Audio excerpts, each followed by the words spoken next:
Comedian and podcast host Joe Rogan blasted the mainstream media for conveniently ignoring major news stories. Let's take a look.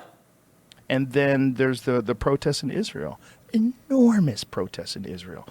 Millions of people on the streets. Yeah. And you're not hearing a peep about it. You know, all it is like January 6th.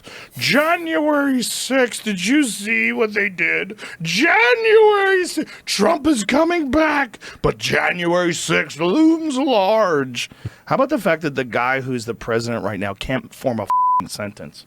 He makes up words and stumbles through things. No one says a thing about it. That was a great impression of the mainstream media. You had to humanize that. The mainstream media is a collection of entities, but to find a speech pattern to describe them was very well done. There was, to be fair, there was some coverage in the mainstream media of the Israeli protests. I know because I was looking at it in order to know more about it for us discussing it, which we did a few times. Yeah. So there is some coverage of it. I take his point certainly that it is, dwarfed by the when will Trump be arrested for, hush payments to Stormy Daniels kind of stuff. Trump. It's interesting in the mainstream media. A lot of the mainstream media, Trump coverage is like their bread and butter, and their audience just craves more of Trump.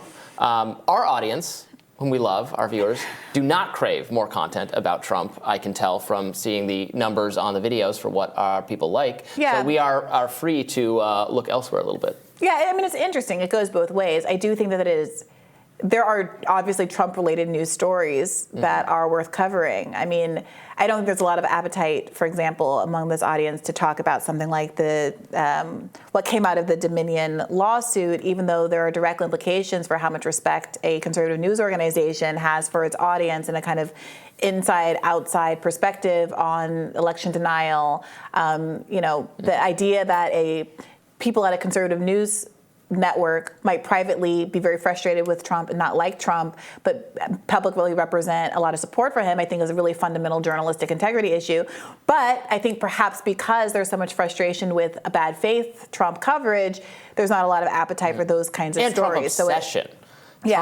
Trump coverage to the detriment of everything else. Yeah, it's a boy who cried wolf problem, so that real Trump news doesn't get covered. And I think that this trial, this potential indictment coming out of New York is the same issue. Are people going to be too tired of this by the time a more legitimate indictment comes out? That was the January 6th story itself a little bit. I mean, Trump had already been impeached once for something that, regardless of what you think of the merits of that, was so much smaller, so much more insignificant than what had happened with respect to the election. But a boy who cried wolf. Yeah, and I also think that Joe Rogan is right here, but I sometimes want Joe Rogan to go a little bit further in his analysis and ask the question, why is it that mainstream news might be a little more hesitant to cover criticisms of Israel? I think you're right that there has been a breakthrough, partly because the protests have been so big and partly because the international pressure has become such that even Joe Biden has felt like he needed to tepidly weigh in and say, hey, Netanyahu, you've gone a little too far. But generally speaking, there is lobbying dollars work the way lobbying dollars do. Advertising dollars work the way that advertising dollars do. When you look at a Raytheon ad on a cable news show and ask yourself, well, who's ordering a missile after watching an advertisement on the 8 p.m. news? Well, it's not because they're actually advertising to consumers. It's because by buying ad space, you are having an effect on what is covered on a channel, and that is the case with certain foreign policy news, et cetera. I think that he is correct, but it's not just about vibes and hating Trump and kind of these partisan squabbles.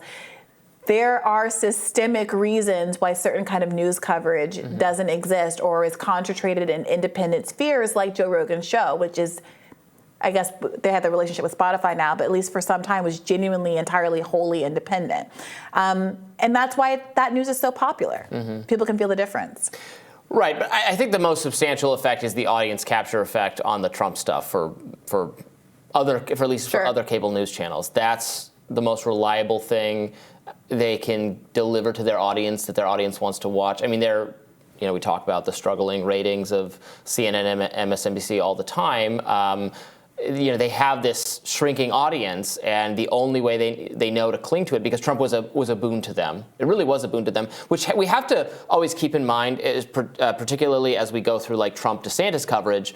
When there's a lot of actually this week there was some anti-DeSantis coverage in the mainstream media about how this is perceived as having been a bad month for him, that he didn't respond to the potential Trump indictment correctly, that maybe some donors some prominent backers are having second thoughts, not really sure if he's actually ready to go toe-to-toe with Trump, which all that might be true, but you have to read this. This was a story, I think, in Politico or a publication like that. Of course, these people, they don't want Trump to be president for their own ideological concerns, but their readers and viewers, it is so much easier for the organization, the media organization, if they have Trump back in the mix, and that's going to color their coverage of DeSantis. I think. For sure, but like there are also, I think that's completely true. But there are also these moments where, look, we cover again and again ratings dives in CNN and MSNBC and all this stuff, right? It is both true that they feel like Trump buoys them, and maybe he does, and it's also true that formula in the long term is not working out, right?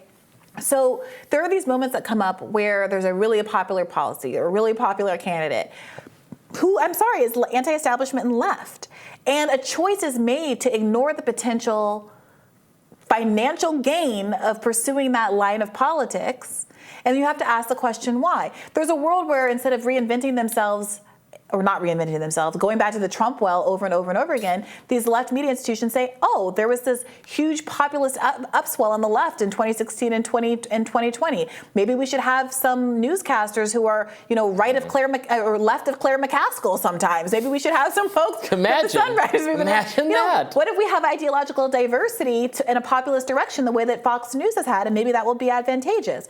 I mean, there is a analysis of the incentive structure over there that says that the reason why they don't do that, even though it could be financially beneficial, is because it's in direct conflict with some of the advertising base, and that's real. Then there's a kind of right populism that I think toys with some critiques of the pharmaceutical industry and things like that, but not in a robust way, in these really narrow ways. They were wrong about COVID mandates, not we should have universal health care or make any kind of the systemic changes that would absolutely destroy the bottom line of these industries, but around the edges. And while I want to give credit where credit's due, have people like Tucker Carlson who are critical of various kinds of like foreign interventionism, at the end of the day, there's still a lot of people on Fox News in the Republican cohort who say the Blobs Party line and who are ginning up a war with China. Viewers and advertisers are different Absolutely. things. I actually think the viewers